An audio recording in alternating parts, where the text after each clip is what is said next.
So 42 seconds later, that's when Sally had her first, and I'm changing her name. That's when Sally had her first rock and roll insight. Ready? Mr. 20, I got to revise my whole childhood. High school was the worst, and I'm struggling with revision. And I said, all right, cool. And she wouldn't buy the revision pack. And I'm fine with that. You know, if you want to figure it out on your own, you figure it out on your own. But it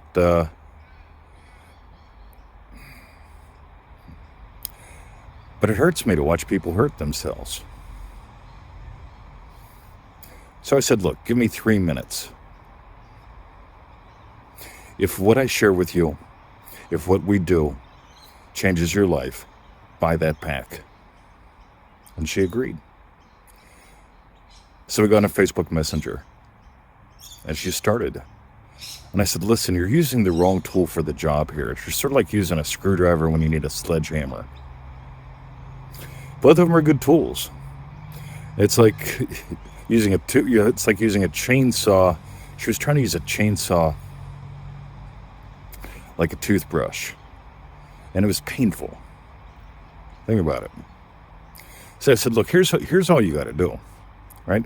So do you remember your first tricycle, your first bicycle, your first little thing you sat on and rode? And she lit up, and I said, yeah, what happened to it? I don't know. I don't even remember, what happened to it.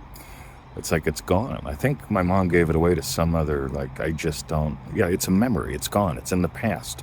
And that feeling there is remembering when in a way that's very, very powerful, right? So you can remember when you had that, and you can, you don't have it anymore.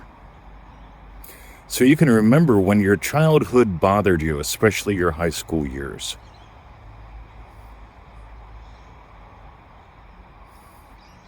And it has nothing to do with words. It has everything to do with turning it into a memory that's no longer true. I can remember when I dated Susie Q, we had a lot of fun. And we had some arguments. And it's all way in the past. I can remember my first car. It's a 1978 Buick. And I can remember some chick smashing into it and saying, hey, Mommy says that I'll pay for mine and you'll pay for yours. And I said, Mommy's wrong. That's what we've got to do. Draw a line in the sand. Mommy's wrong. In other words, we're not going in that direction one more step. In other words, I feel in the past. By the way, that was tragic. That was my first car, right? Yeah, Susie Q and I made out in that car a lot. And I had a lot of fun in that car. That's all I'm going to say. But that car's in the past. And you can put your problems in the past. By feeling what it's like to have something in the past that's no longer true, and applying that pattern to that version of you. You got gold? Listen to that again.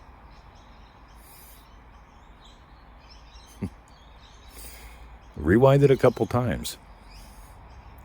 Let that echo into you, so that the next time you're listening to echoes in the darkness, you start seeing some sunshine. You know, I'm thankful for that car. I'm thankful for the memories. And I'm thankful that they are memories. My name is Mr. 2020. This is the Power of Imagination podcast, where we explore one thing and one thing only: the wonder-working power of the human imagination. I've got some resources for you. In other words, if you want to change your life, right?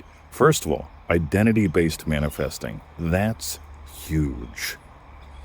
Because there's a version of me that can remember all that stuff. No longer is true. And there's a version of me that can give life to what I choose now. And that's the power of identity. If you're tired of the war and you just want some more of what's fun, get it done. Dive deeper, soar higher. My name is Mr. 2020. This is the Power of Imagination podcast, where we explore one thing and one thing only: the wonder-working power of the human imagination. Notice we didn't have to do no tapping. We didn't have to do no affirmations. We didn't have to do nothing.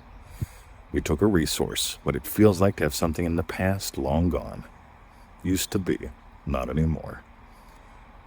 There's a version of you that can do that. Dive deeper, soar higher. See ya.